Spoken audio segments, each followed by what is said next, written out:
ಎಲ್ಲರಿಗೂ ನಮಸ್ಕಾರ. ಕೃಷಿ ವಿಜ್ಞಾನ ಕೇಂದ್ರ ಚಿಂತಾಮಣಿ ವತಿಯಿಂದ ನಮ್ಮ ಎಲ್ಲ ರೈತ ಬಾಂಧವರಿಗೆ ಈ ಹಸಿರೆಲೆ ಗೊಬ್ಬರದ ಕುರಿತು ಮಾಹಿತಿಯನ್ನ ನೀಡುತ್ತಾ ಇದ್ದೇವೆ.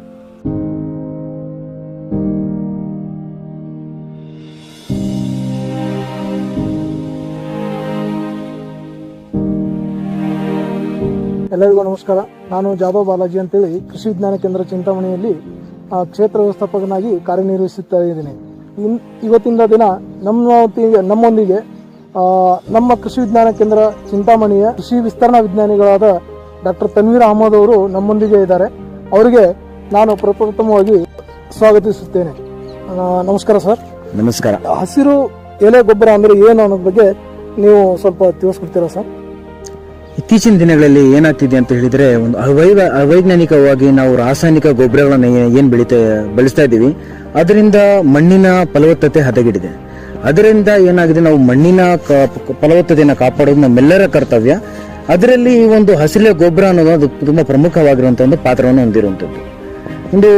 ಒಂದು ಸಸ್ಯದ ಎಲೆಗಳು, ಬೇರು, ಕಾಂಡಗಳು ಇವೆಲ್ಲ ಏನು ಹಸಿರಾಗಿದ್ದಾಗಲೇ ಮಣ್ಣಿಗೆ ಗೊಬ್ಬರವಾಗಿ ಏನ್ ಸೇರಿಸ್ತೀವಿ, ನಾವು ಮಣ್ಣಿಗೆ ಸೇರಿಸಿ ಅದರ ಫಲವತ್ತತೆ ಏನು ಹೆಚ್ಚು ಮಾಡ್ತೀವಿ, ಅದಕ್ಕೆ ನಾವು ಹಸಿರೆಲೆ ಗೊಬ್ಬರ ಅಂತ ಹೇಳಿ ಕರೀತೇವೆ. ಈ ಹಸಿರೆಲೆ ಗೊಬ್ಬರ ಬೆಳೆಸ್ಬೇಕಂದ್ರೆ ಇದರಲ್ಲಿ ಎಷ್ಟು ವಿಧಗಳು ಇದಾವೆ ಮತ್ತೆ ಯಾವ ತರ ಬೆಳೆಸ್ಬೇಕು ಅನ್ನೋದ್ ಬಗ್ಗೆ ಸ್ವಲ್ಪ ತಿಳಿಸಿ. ಮುಖ್ಯವಾಗಿ ಇದರಲ್ಲಿ 2 ವಿಧಗಳಿದಾವೆ.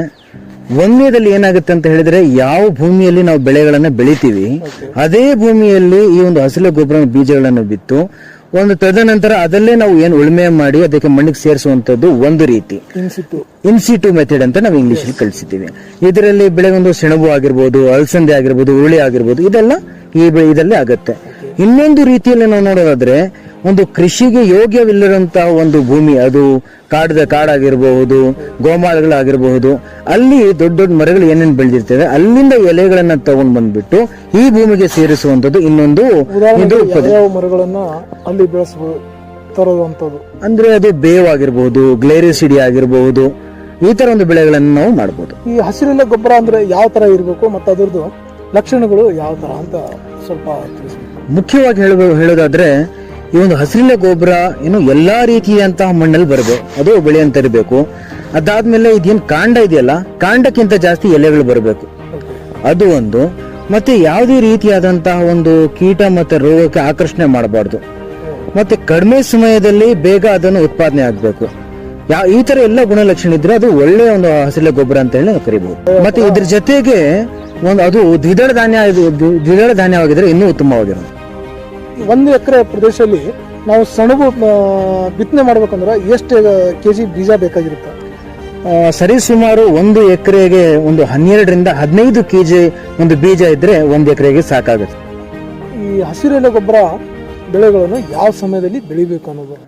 ಈ ಒಂದು ಹಸಿರೆಲೆ ಗೊಬ್ಬರ ಬೆಳೆಯೋದನ್ನಂದ್ರೆ ಮುಂಗಾರು ಅಥವಾ ಹಿಂಗಾಲ ಮುಖ್ಯ ಬೆಳೆ ಏನ್ ಬೆಳಿತೀವಿ ಅದಕ್ಕಿಂತ ಮುಂಚೆ ಅಥವಾ ಒಂದು ಮುಖ್ಯ ಬೆಳೆ ಕಟಾವ್ ಆದ್ಮೇಲೆ ಕೂಡ ಇದನ್ನ ಬೆಳೆಯಬಹುದು. ಮತ್ತೆ ಮುಖ್ಯವಾಗಿ ಗಮನಿಸಬೇಕಾಗಿರೋದು ಏನಂದ್ರೆ, ಈ ಒಂದು ಬೆಳೆನ ಬೆಳೆಂದ್ರೆ ಒಂದು ಮಳೆ ಖಚಿತವಾಗ ಒಂದು ಮಳೆ ಬೀಳ್ಬೇಕಾಗತ್ತೆ. ಮತ್ತೆ ಈ ಒಂದು ಬೆಳೆಯನ್ನ ಬೆಳೆದ ಮೇಲೆ ಸುಮಾರು ಒಂದು ಹೂವು ಬರುವಂತದ್ದು ಅಟ್ಲೀಸ್ಟ್ ಅಂದ್ರೆ ಈ ತರ ಒಂದು 45 ರಿಂದ 50 ದಿನಗಳ ನಂತರ ಈ ಒಂದು ಹೂವು ಬರುವಂತ ಸಮಯದಲ್ಲಿ ಇದನ್ನು ನಾವು ಮಣ್ಣಿಗೆ ಮತ್ತೆ ಅದನ್ನ ಸೇರಿಸುವಂತದ್ದನ್ನು ಮಾಡಬೇಕಾಗುತ್ತೆ. ಈ ಹಸಿರೆಲೆ ಗೊಬ್ಬರ ಬೆಳೆಸೋದ್ರಿಂದ ರೈತರಿಗೆ ಏನು ಪ್ರಯೋಜನ ಆಗುತ್ತೆ ಸರ್? ಈ ಒಂದು ಹಸಿರೆಲೆ ಗೊಬ್ಬರದಿಂದ ಹಲವಾರು ಪ್ರಯೋಜನಗಳಿದ್ದಾವೆ. ಮೊದಲನೇದಾಗಿ ನಾವು ಹೇಳುವುದಂದ್ರೆ, ಒಂದು ಕೆಳಗೆ ಪದರದಲ್ಲಿರುವಂತಹ ಪೋಷಕಾಂಶಗಳನ್ನ ಮೇಲೆ ತರುವಂತಹ ಒಂದು ಪ್ರಯೋಜನ ಆಗುತ್ತೆ. ಇನ್ನೊಂದು, ಈ ಒಂದು ಹಸಿರೆಲೆ ಗೊಬ್ಬರಗಳನ್ನ ನಾವು ಬೆಳೆಸಿರೋದ್ರಿಂದ ಈ ಒಂದು ಮಣ್ಣಿನಲ್ಲಿ ಸಾವಯವ ಇಂಗಾಲದ ಪ್ರಮಾಣ ಜಾಸ್ತಿ ಆಗುತ್ತೆ. ಸಾವಯವ ಇಂಗಾಲದ ಪ್ರಮಾಣ ಜಾಸ್ತಿ ಆದಾಗ ಮಣ್ಣಿನಲ್ಲಿ ನೀರನ್ನು ಹಿಡ್ಕೊಳ್ಳುವಂತ ಶಕ್ತಿ, ಸಾಮರ್ಥ್ಯವನ್ನ ಜಾಸ್ತಿ ಆಗುತ್ತೆ. ಅದರೊಂದಿಗೆ ಈ ಒಂದು ಪೋಷಕಾಂಶಗಳು ಕೂಡ ಅದನ್ನ ಜಾಸ್ತಿ ಮಾಡುತ್ತೆ.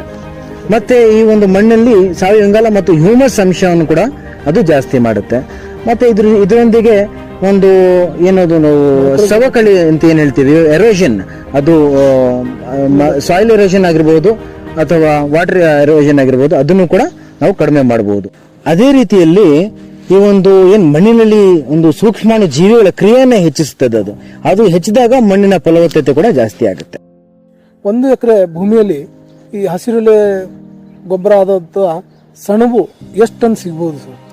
ಅಂದ್ರೆ 1 ಎಕರೆ ನಾವು ಸೆಣಬನ್ನ ಬೆಳೆದ್ರೆ ಸರಿ ಸುಮಾರು ಒಂದು 10 ರಿಂದ 12 ಟನ್ ಅಷ್ಟು ಗೊಬ್ಬರವನ್ನು ನಾವು ಉತ್ಪಾದನೆ ಮಾಡಕ್ ಸಾಧ್ಯ ಆಗುತ್ತೆ. ಇಲ್ಲಿ ಎಲ್ಲಾ ರೈತ ಬಾಂಧವರು ಈ ಒಂದು ಸರಳವಾದಂತಹ ಒಂದು ಹಸಿರು ಗೊಬ್ಬರದ ತಾಂತ್ರಿಕತೆಗಳನ್ನು ಅಳವಡಿಸಿಕೋಬೇಕಾಗಿ ವಿನಂತಿಸ್ತೇನೆ. ಇದೇ ರೀತಿಯಲ್ಲಿ ಹೆಚ್ಚಿನ ಮಾಹಿತಿಗಾಗಿ ಕೃಷಿ ವಿಜ್ಞಾನ ಕೇಂದ್ರ ಚಿಂತಾಮಣಿಗೆ ಭೇಟಿ ನೀಡಿ ನಮ್ಮಲ್ಲಿ ನೀವು ಹೆಚ್ಚಿನ ಮಾಹಿತಿಯನ್ನ ಪಡೆಯಬಹುದು. ಎಲ್ಲರಿಗೂ ನಮಸ್ಕಾರ. ಧನ್ಯವಾದಗಳು.